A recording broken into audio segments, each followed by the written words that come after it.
onde que você vê que o governo Lula acerta e onde que o governo erra? Acho difícil encontrar acertos do governo Lula, tá? E eu não estou dizendo isso só porque eu sou de oposição.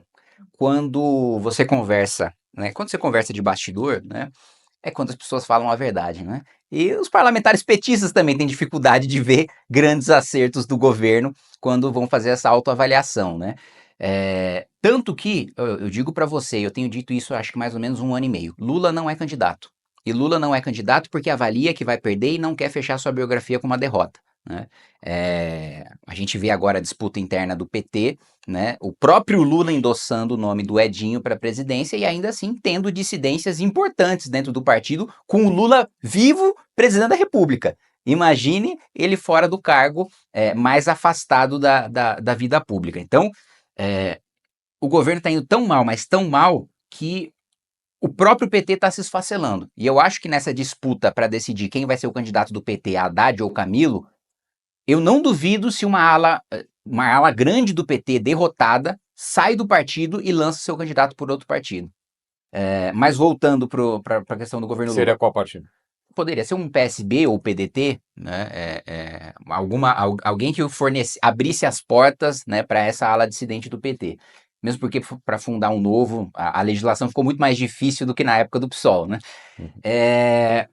Mas eu acho que dois principais problemas do governo Lula, e isso está muito claro em toda pesquisa e toda vez que você anda na rua e conversa com o eleitor: segurança pública e economia, né? Mas as pessoas dão mais responsabilidade sobre a economia para o governo federal até do que segurança pública, né? Então, economia é o que a gente vê. Primeiro, nós construímos, né, Haddad e Lula construíram um modelo de destruição do orçamento público brasileiro com a PEC da transição e com o arcabouço fiscal, né? Primeiro porque com a revogação da PEC do teto, você aumentou os gastos obrigatórios, né? E aí a despesa obrigatória passou a ser 92%, que sempre foi alta, mas passou a ser 92% do orçamento. Ou seja, hoje o Lula colocou uma algema em si próprio e ele só pode governar sobre 8% do orçamento. Ele só pode decidir onde é que ele corta, onde é que ele investe em 8% do orçamento. E esse 8% ainda não é 8% real, porque eu preciso descontar aquilo que é obrigatório na prática, como conta de luz, conta de água, aluguel, coisas que não pode deixar, fornecedores, coisas que não pode deixar de pagar, senão paralisa a máquina pública. E esse gasto só vai aumentar. Por quê? Por causa do arcabouço. O arcabouço obriga o governo a gastar a inflação mais 0,6% real em momento de crise, né? Então, assim, nós estamos mal, o país não está funcionando, nós somos obrigados a gastar mais. Existe uma irresponsabilidade travestida de teoria econômica sofisticada que os petistas e a esquerda utilizam para dizer que não, no macro não é assim. A gente imprime moeda, né? A nossa dívida é nacional, então a gente não precisa ter essas preocupações de gastar menos do que a gente arrecada. Nós temos meios para nos defender.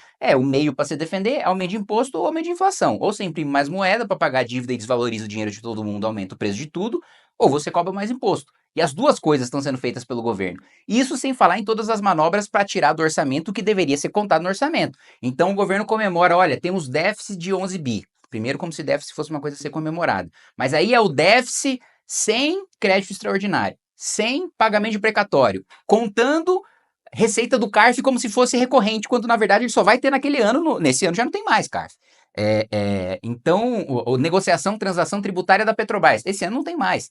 Então, o governo está sendo esse desastre econômico porque não tem confiança, todo mundo vê a curva da dívida e fala: ó, esse cara está gastando o cartão de crédito todo mês, e aí ele está pagando o mínimo.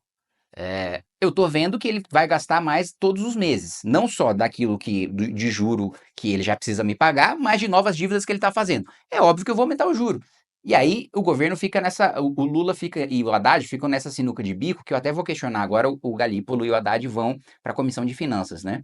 A nosso pedido.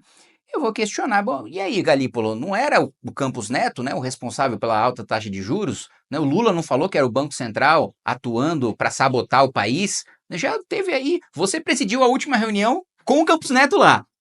E você ainda agradeceu ele por dar protagonismo na decisão desse aumento de juros. Depois você presidiu de novo, e que só aumentou. E aí?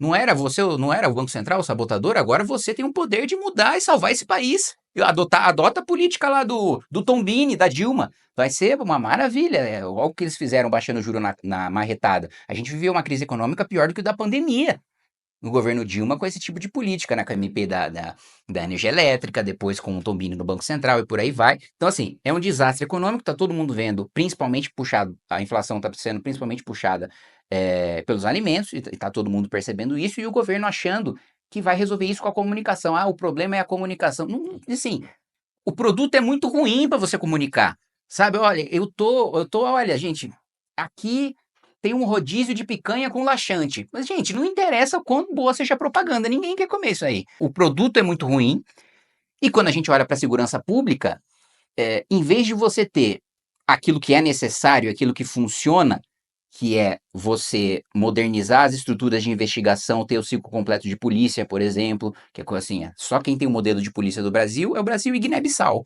né? Então, assim, a gente está um pouquinho atrasado em relação ao mundo desenvolvido e ao mundo em desenvolvimento. Em relação a endurecimento de legislação penal, né? Inclusive eu venho propondo, né? Eu sei que é um pouco megalomaníaco, admito, mas um plebiscito para a gente discutir uma nova constituinte e que trate também da opinião da população sobre pena de morte e prisão perpétua.